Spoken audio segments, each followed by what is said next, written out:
Well, TV fans, she took the gorgeous ladies of wrestling out on a very emotional and cathartic hiking trip in season 3 of Glow. I'm Sam Eckmann of Gold Derby, and I am here talking with director Anya Adams. Thank you so much for joining me here. This was your first time directing for Glow, and your episode Outward Bound kind of comes place in the middle of the season, and they're just dealing with the fallout from the episode prior. So is it challenging to come in sort of the middle of a season like that when you haven't directed the previous episodes, but the characters are still dealing with the events from the previous episodes? It is and it isn't. Like, I was a fan of the show, so I was up to date, and they gave me all the scripts so I could read and see, what was happening prior to really kind of get into the world.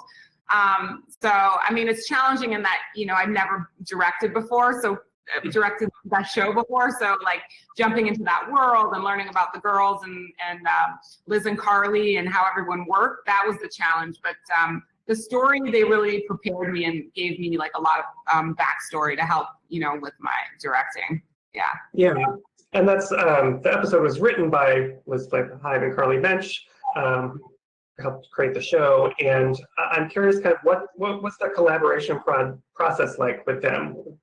What kind of insight did they give about the script? Well, they're just so very, very clear on what the show is that it's really refreshing to come in and they just, they let you know what they're looking for, what the world they're trying to create is, and then you can jump in and kind of add to that. So it was a really great collaborative effort. What was also awesome is we were out on location the whole time. So Liz and Carly were there the whole time, which was nice.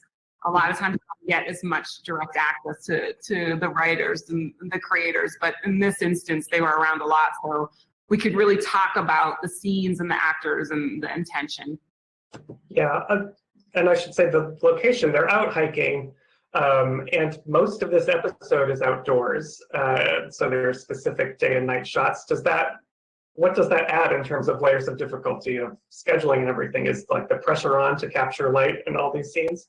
Yes, 100%. Oh my God. When we were scouting, it was pouring rain. So it was really hard to find good locations, like, or to see things in a way that you would see them or you saw them on the show, because there was just like torrential rain and, crawling around the rocks trying to find places. But yeah, Michelle Gretzer, who was our assistant director, worked really hard to schedule the days so that we could really shoot things and capture the light that we wanted for the scenes that we did. And the show kind of, walks this tightrope between comedy and drama, and does it very well. And this episode certainly has a mix of both, and that deals with very heavy things. How do you kind of approach that and make sure you're always setting the right tone for the series? Well, I mean, what I love about this show and shows like it are that they actually represent life. I mean, that is what life is. Life is funny and sad and boring and conflicting and redemptive. And so, I feel like it's a great show to direct and you can stay on tone by like how it resonates with you and how you see life. And I think I just really connected with them, and we have a kind of very similar view on that. Yeah. And, your episode Outward Bound kind of deals with a lot of, they previously had switched roles in the wrestling ring, and that kind of causes a lot of drama. And what I've always appreciated about the show is that they're dealing with like these heavy issues, whether it's racism or homophobia or sexism, but it's still in the 1980s. You're still, dealing with the time period that you're stuck in. We didn't have, back then, people weren't discussing kind of like institutional racism or white privilege. That language wasn't in the mainstream back then. And so it's interesting to watch, like, when Melrose offends Jenny by doing kind of a racist character in that. How did you approach a scene like that where, in the 80s, we weren't using that kind of language and that dialogue to confront those issues?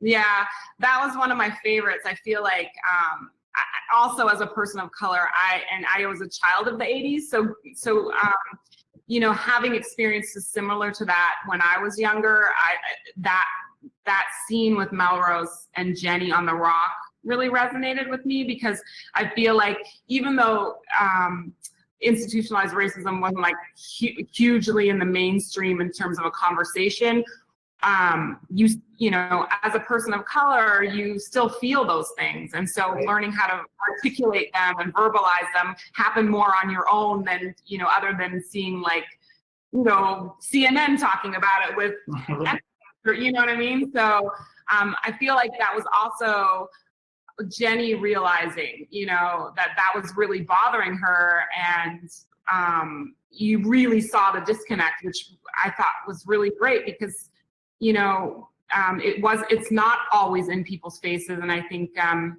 lot of times people of color are just quiet about it because they just they wanted to, especially in the 80s, just like move forward and not have a lot of conflict, And so her, taking a moment and really having it hit her and trying to connect with her friend was really like a moment that I really related to. And I think Ellen did too. Yeah. It's really, I'm sorry. Yes, okay. Yeah, it is. I can go off on tangents, but I want to make sure. No, absolutely answered. And it's the nice thing about this episode too, and the show in general, which I love, is that even like no matter what size role someone has, everyone really gets the chance to pop. And you get to root for each character. Yeah. And you have the whole cast in this episode, essentially all the women. And they are paired off. It kind of feels almost like little one-act plays to me in this episode. Yeah. Is that how you approached it? Because there's lots of like little pairings. How did you think of that? I mean, yeah, each kind of pairing had their own storyline, which was really nice to follow. And I think, a lot of times in TV, you see that as well, like A story, B story, C story. This one was a little bit even more separated out. It was nice to delve into different issues with each group. But we approached it pretty similarly in terms of how I normally direct, which is, you rehearse with the women, after you rehearse, camera setting up, you might have a conversation about the scene and intention or tone or whatever. I think it was pretty similar to how I've done things in the past, but it was nice to be able to do it with, two. You really got to be a little bit more integrated with the actors in their storyline. Yeah.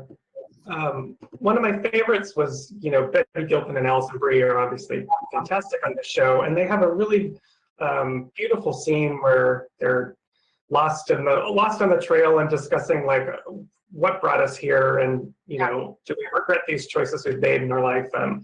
And I was struck by kind of how simply it's captured, and I'm wondering, as a director, how do you decide whether like you're just going to be very simple with the camera, or what needs more business and more action? Are you talking about when they were on the rock, seated on the rock? Are you talking about yeah. Mm-hmm. Yeah.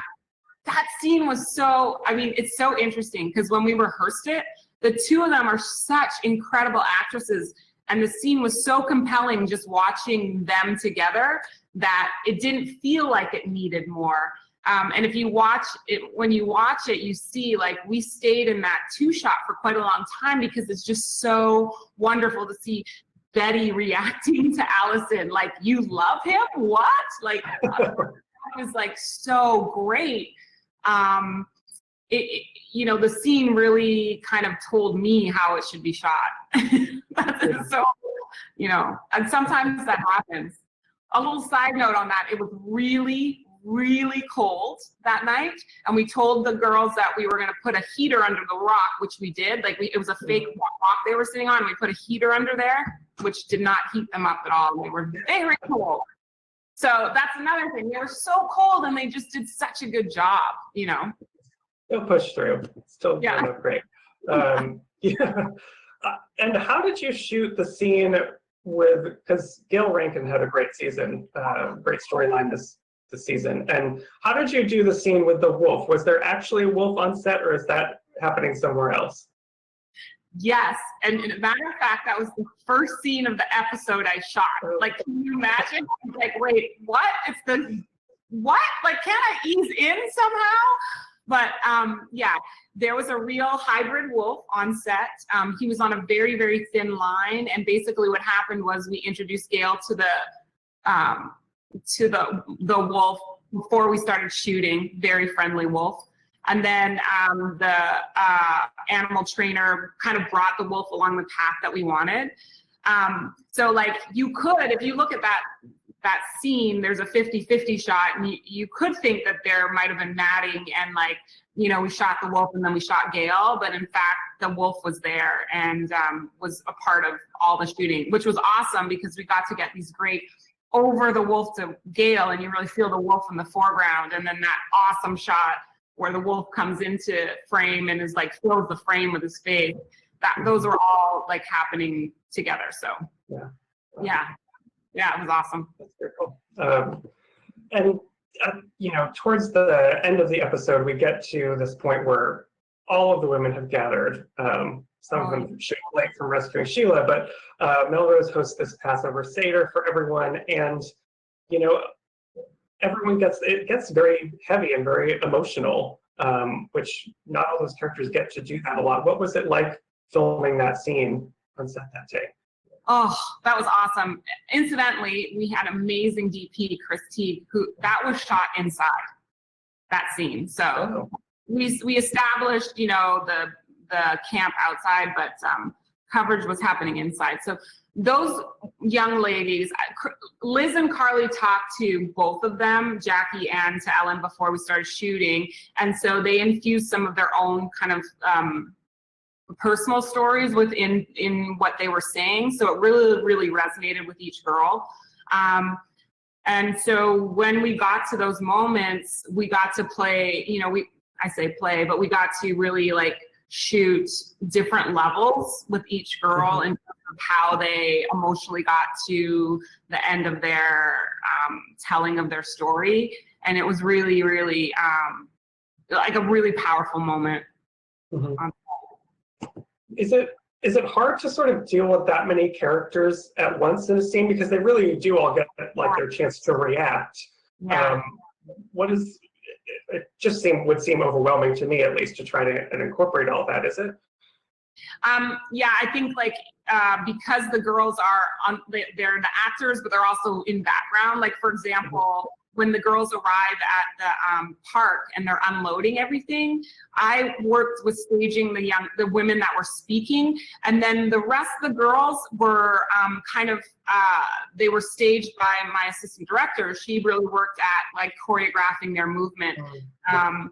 And was used to that because in the show, the girls often are background to other scenes. So it was really wonderful to have Michelle by my side doing that. She really added to the fabric of the show. But yeah, as a director coming into an ensemble like that, you do have to get used to the fact that you are directing, you know, all of these actors in the show and keeping them engaged. Yeah. It's definitely, it's like, I like to think of different shows are different culturally. And I think like that, the culture of that is something you have to learn there. Right. And I was looking, you know, on your resume, you've worked on a lot of comedies. You have a lot of comedies under your belt, Blackish, Fresh Off the Boat. And I'm wondering, does comedies tend to speak to you more? What is it that feels satisfying to you about working on comedy, and do you kind of prefer that to drama? I love the hybrid of like flows. I really like that. Like I said, I feel like it represents real life. It's stuff that I can feel in my gut and really enjoy. But I started in comedy. So before I was a director, I was an assistant director, and I kind of moved up. I did CSI Miami for a long time, but then I jumped into comedy, and I was in comedy for a long time. So when I made the jump to directing, it was in comedy. And then, you know, it's kind of like comedy begets comedy. You know, you can do comedy, you get hired on comedy. So I just recently directed a pilot for Netflix called Ginny and Georgia. It's coming out soon. And it's more of a drama. And so I'm trying to, you know, really, what's the word? Stretch my, you know, dramatic muscle a little bit. And I also did like a Charmed, just kind of Mhm. like, get experience in kind of all areas, because I do like doing everything, but I also really like to laugh, and being on a good comedy, like The Good Place is awesome. It's just so joyful. And I like making people laugh. I like, people being happy, seeing something and feeling happy. And so a lot of times that's through comedy. Yeah. And this particular episode, Outward Bound, actually won you the NAACP's Image Award. Wow. What was that experience like for you? Oh my gosh. I was overwhelmed with